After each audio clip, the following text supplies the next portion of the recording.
the city of Cyprus in 300 BC, there lived a very wealthy trader called Zeno. While on a voyage from Phoenicia to Piraeus, his boat sank, along with all of his cargo. Because of that single event, an event that was entirely out of Zeno's or anyone's control, this very wealthy man suddenly became poor in an instant. Imagine you were Zeno. How would you react to your entire life's work getting flushed down the drain by the sheer force of nature? What is the proper reaction? Would you be angry, sad? Would you feel life has cheated you? For most of us, these would all be normal reactions. But not for Zeno, the father of Stoicism. One small change lasts an eternity, and one small reframing of your mindset can cascade into larger and more impactful changes later down the line. The core of Stoicism is the very definition of acceptance and indifference. After reading the works of Socrates and other great philosophers, Zeno created and taught Stoicism. According to Zeno, although we don't have much control over what happens to us, we do have control of how it affects us, and we must use this control to great effect. Rather than crying over spilled milk, or in this case, drowned goods, Zeno focused on maintaining his composure over the situation, remaining calm and neutral, despite his predicament. Today, people inadvertently view Stoics as people who cannot be broken, people who don't often linger to the emotional extremes, going through things like fits of rage or bouts of anxiety. But the original idea behind Stoicism was much more than that.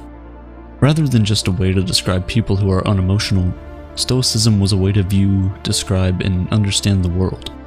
It was a way of life, and that way of life has lasted for centuries. Stoic philosophy can be applied to situations today the same way it was applied thousands of years ago, and its benefits are just as impactful. Stoicism allows us to process these negative emotions from negative experiences, and turn them into the thoughts that give us a unique perspective of the world.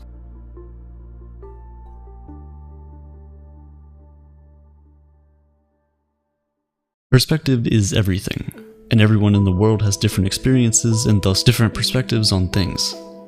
Since the Stoics gathered, discussed, and taught philosophy in a public place, their general philosophy was widely known.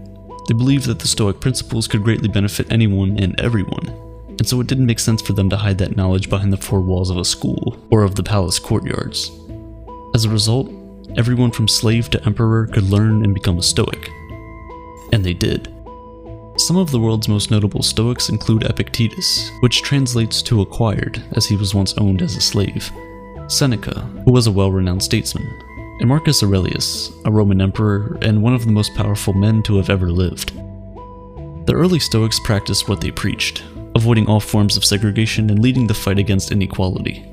They even invented the word cosmopolitan, which literally means citizen of the world.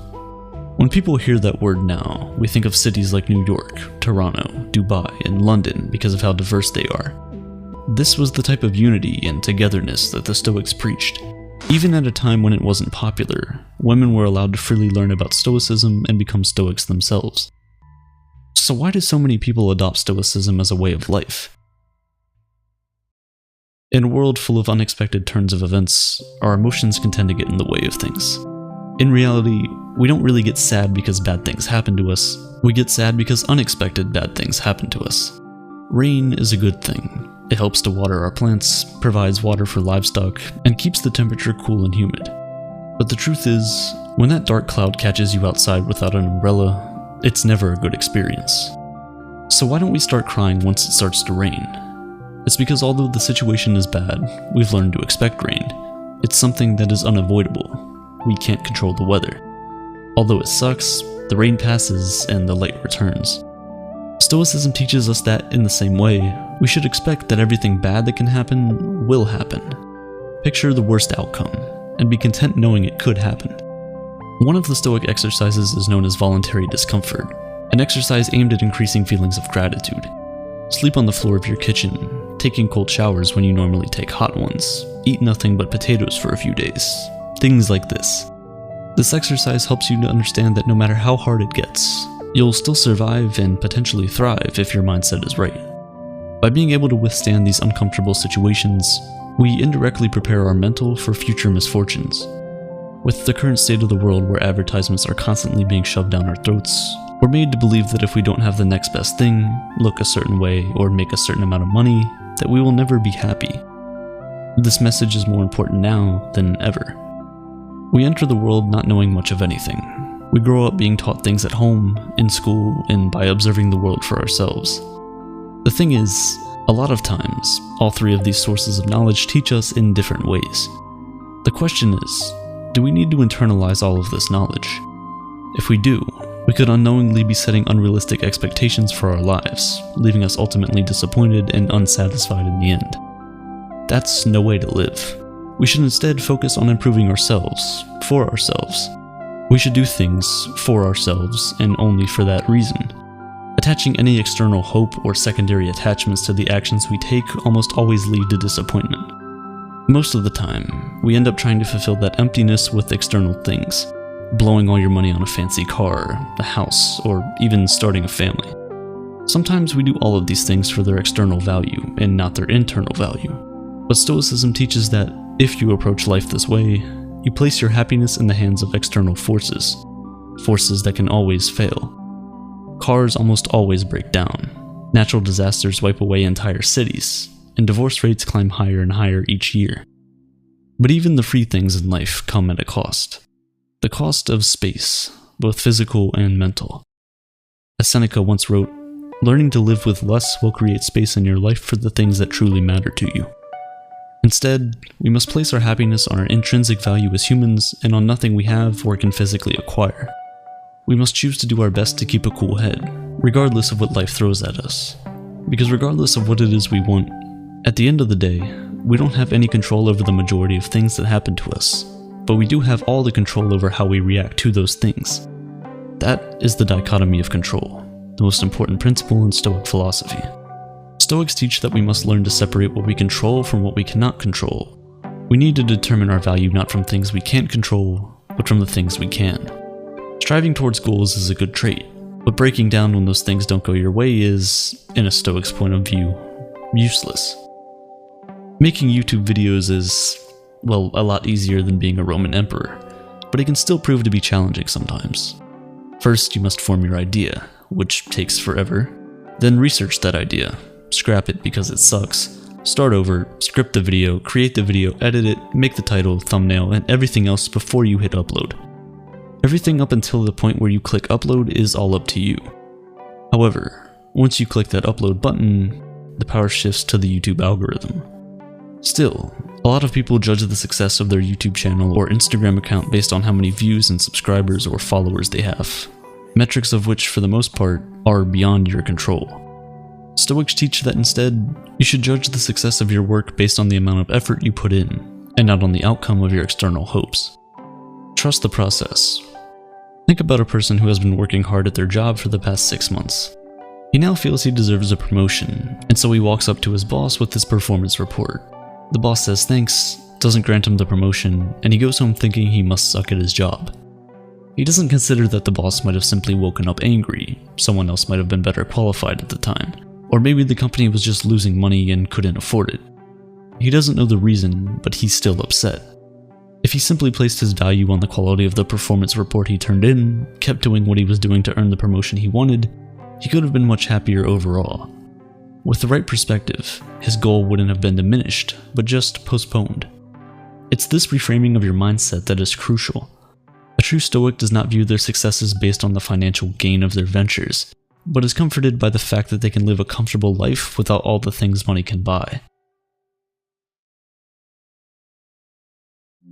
These are the 4 main virtues of Stoicism: wisdom, courage, temperance, and justice.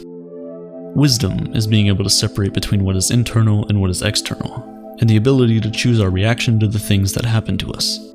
As Viktor Frankl said, between stimulus and response, there is a space, and that space is our power to choose our response. Courage. 2 words: persist and resist. Temperance, or moderation, is what I just did there, doing more with less, saying more with fewer words. While Jeff Bezos and Elon Musk are fighting at the top of the Forbes list, Stoics believe that the limit of wealth should simply be having what is essential, and then having what is enough. Justice is the most important of all the virtues. It instructs that no one should do harm to another because we were all born for each other, to do good to one another, and not to ourselves. Nelson Mandela was one of the most famous African leaders in the world. While he was fighting against apartheid, he got sentenced to life imprisonment, where he stayed for 27 years before finally being released.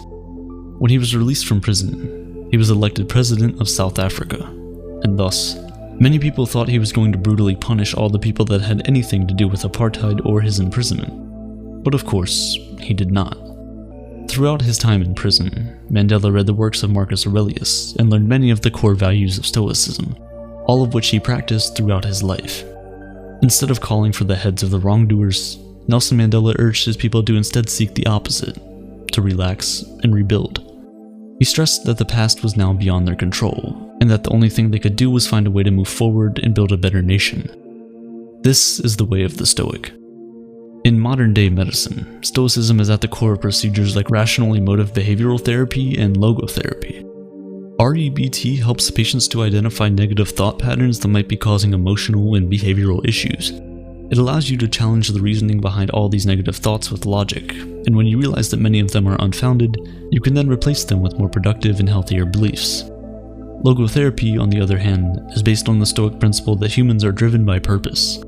Even in the darkest of situations, we can fill our lives with meaning and happiness by simply finding out what that purpose is. As many of us know, though, this is easier said than done. It's a process, much like everything else. We have to rewire the way we think, out with the old, in with the new. To fix our problems with happiness, we must practice self-worth. By redirecting our definition of value to the things that we can control, we can stop getting fixated on the things we cannot control. And overall, we can lead a much happier and more fulfilling life. Stoicism helps us steer through past and present storms into calmer and more peaceful waters. And if our ship sinks and we all drown, we can take peace in the fact that we lived a good life, albeit not as long as we had hoped. Because remember, everything has an end.